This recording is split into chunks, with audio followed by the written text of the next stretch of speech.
Hello po sa inyong lahat. Sa video natin ngayon, pag-uusapan natin ng detalyado ang ikalawang yugto ng proseso sa International Criminal Court, ang investigasyon, at kung paano ito partikular na naugnay sa kaso laban kay dating Pangulo ng Pilipinas na si Rodrigo Duterte. Titingnan natin kung ano ang nilalaman ng yuktong ito, ano na ang mga nagawa ng ICC, paano isinagawa ang investigasyon, at sino ang nagdala ng kasong ito sa korte. This is presented to you by Education 4708. Just proceed to view the full content. Simulan natin sa pangunahing kaalaman tungkol sa apat na hakbang na proseso ng ICC. Ito ay ang una, preliminary examination o paunang pagsusuri. Pangalawa, investigation o investigasyon. Pangatlo, pre-trial o bago ang paglilitis. At pang-apat, trial and judgment o paglilitis at paghatol. Ngayon, ang pagtutunan natin ng pansin ay ang ikalawang hakbang, ang investigasyon. Pagkatapos makakita ang ICC ng sapat na basehan sa preliminary examination, ang susunod na hakbang ay isang buong investigasyon. Ang yugtong ito ay hawak ng Office of the Prosecutor o OTP. Ang investigasyon sa ICC ay kasama ang pagkalap ng ebidensya, pagtukoy sa mga posibleng suspek, pag-interview sa mga testigo at biktima, pagsusuri ng mga dokumento, mga ulat sa media at iba pang materyales, pagsisiyasat sa responsibilidad ng mga namumuno at sa chain of command, at pagtiyak sa partisipasyon ng mga biktima at proteksyon nila.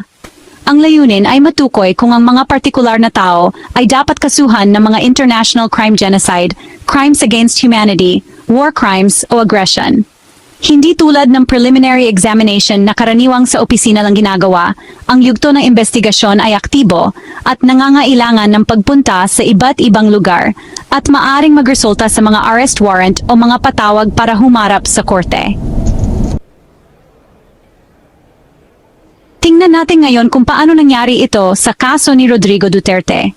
Noong Abril 2017, ang Pilipinong abogado na si Jude Sabio ay nagsumite ng 77 pahinang ulat sa ICC. Inakusahan niya si Duterte ng krimen laban sa sangkatauhan para sa kanyang pagpapel sa Davao Death Squad at sa giyera kontra droga. Pagsapit ng Pebrero 2018, ang Noy ICC prosecutor na si Fatou Bensouda ay nagbukas ng paunang pagsisiyasat sa sitwasyon sa Pilipinas. Partikular mula Hulyo 1, 2016 nang naging Pangulo si Duterte at sa mga sumunod na panahon. Noong Marso 2019, umatras ang Pilipinas mula sa Rome Statute, ang kasunduan na nagtatag sa ICC. Pero nanatili ang saklaw ng korte sa mga krimen na sinasabing nagawa habang miyembro pa ang Pilipinas. Ito ay mula Nobyembre 1, 2011 hanggang Marso 16, 2019. Pagdating ng Setyembre 2021, formal na pinayagan ng pre-trial chamber ng ICC ang prosecutor na magbukas ng buong investigasyon. Nakatuon ito sa giyera kontra droga, mga pagkamatay na iniugnay sa mga pagpatay na may pahintulot ng Estado at mga krimen na nagawa sa Davao City mula 2011 hanggang 2016 noong alkalde pa si Duterte. Nang mabigyan ng pahintulot ang investigasyon noong Setyembre 2021, sinimula ng opisina ng Taga-Usig ang mga formal na hakbang. Una, ang pangangalap ng ebidensya. Sinuri nila ang mga video, litrato, at opisyal na ulat na may kinalaman sa libu-libong pagpatay. Sinuri nila ang mga datos mula sa Philippine National Police at sa Department of Justice. Nangolekta rin sila ng mga testimonya mula sa mga nakaligtas, kamag-anak ng mga biktima, mga mamahayag, at mga NGO. Sunod, naging mahalaga ang pakikilahok ng mga biktima. Daan-daang biktima at pamilya ang nagsumite ng kanilang mga representasyon sa ICC sa pamamagitan ng mga legal team at asosasyon ng mga biktima. Kasama rito ang mga kumpidensyal na pahayag na isinumite sa pamamagitan ng mga tagamagitan dahil sa panganib ng pagganti. Ang paggamit ng mga tagapamagitan at mga eksperto mula sa labas ay isa pang hakbang. Nakipag-ugnayan ang mga investigador sa mga pandaigdigang organisasyon para sa karapatang pantao, tulad ng Amnesty International at Human Rights Watch, para sa mga beripikadong ulat. Ang pagtuon sa responsibilidad ng mga pinuno ang sumunod. Sinundan nila ang daloy ng utos mula sa mga lokal na pulis hanggang sa pambansang pamunuan. Inimbestigahan nila ang mga pampublikong talumpati, utos at pahayag ni Duterte na naghihikayat sa pagpatay ng mga drug suspect. Pagkatapos, humingi sila ng kooperasyon. nagpadala ang ICC ng mga formal na komunikasyon sa gobyerno ng Pilipinas na humihingi ng akses sa ebidensya at kooperasyon, pero karaniwang hindi ito pinansin o tinanggihan. Sa huli, nagkaroon ng pagsuspinde at pagpapatuloy muli ng investigasyon. Noong Nobyembre 2021, ang gobyerno ni Duterte ay naghain ng hiling na ipagpaliban ito dahil nagsasagawa raw ang Pilipinas ng sarili nitong investigasyon. Saglit na itinigil ng ICC ang kanilang pagsisiyasat, pero noong Enero 2023, nalaman nila na hindi naman pala totohanan ang ginagawang investigasyon ng gobyerno ng Pilipinas. Kaya naman, ipinagpatuloy na muli ng ICC ng buo ang kanilang investigasyon. Ngayon, pag-usapan natin kung sino ang nagsimula ng kasong ito at kung sino ang nagsusulong para ito'y magpatuloy. Una, nariyan si Ate Jude Sabio, isang Pilipinong abogado na siyang unang nagsumite ng komunikasyon noong 2017.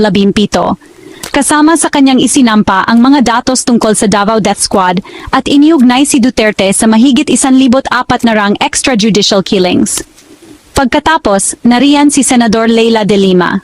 Kahit na nakulong sa ilalim ng Administrasyong Duterte, patuloy na ipinaglaban ni de Lima ang karapatang pantao. Nagsumite siya ng impormasyon sa ICC sa pamamagitan ng kanyang legal team.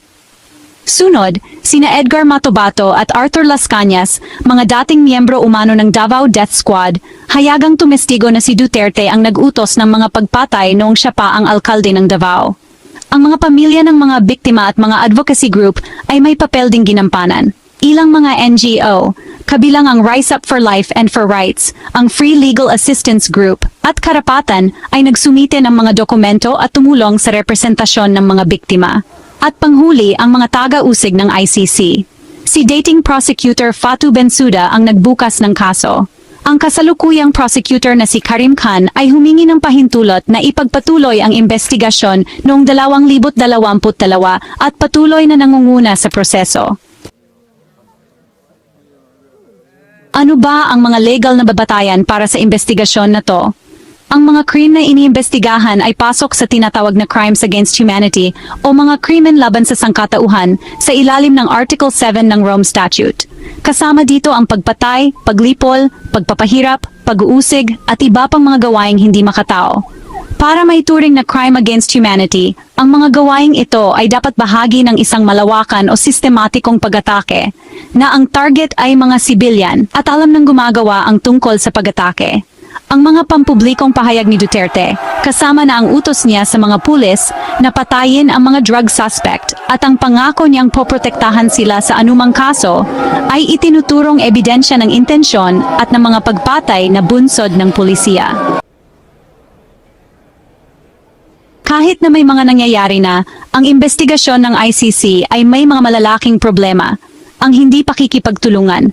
Ang gobyerno ng Pilipinas ay ayaw tumulong at sinasabing wala silang karapatan dito at sinasabi nilang pakikialam daw ito ng ibang bansa.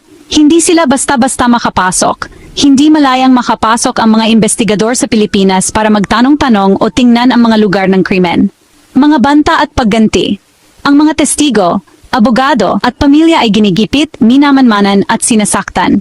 Pag-atras mula sa Rome Statute. Kahit na ang pag-atras ay hindi naman nag-aalis ng karapatan ng ICC, ginagawa nitong mas mahirap ang pakikipag-usap at pagpapatupad ng batas. Tuloy-tuloy pa rin ang investigasyon. Sa bandang huli, magbibigay ang ICC prosecutor ng ebidensya at mga resulta ng investigasyon, kasama na ang hiling para sa mga arrest warrant o mga patawag, at tutukuyin din nila kung sino-sino ang mga suspek, kasama na si Duterte o iba pang importanteng opisyal. Tapos, ang kaso ay dadalhin na sa pre-trial chamber, sila ang titingin kung sapat ba ang ebidensya para ituloy na sa korte ang kaso. May deadline na itinakda ang ICC sa prosecution para sa 2025. Kailangan nilang ibigay lahat ng importanteng papeles, mahalagang mahalaga ang petsang ito. Ito ang magiging mahalagang pagbabago sa takbo ng kaso. Kapag naglabas na ng arrest warrant, ang ICC ay aasa sa mga bansang miyembro nito para hulihin at ibigay ang mga suspek. Kahit na maaring tumutol ang Pilipinas, pwedeng maaresto si Duterte kapag pumunta siya sa ibang bansa na kasali sa Rome Statute.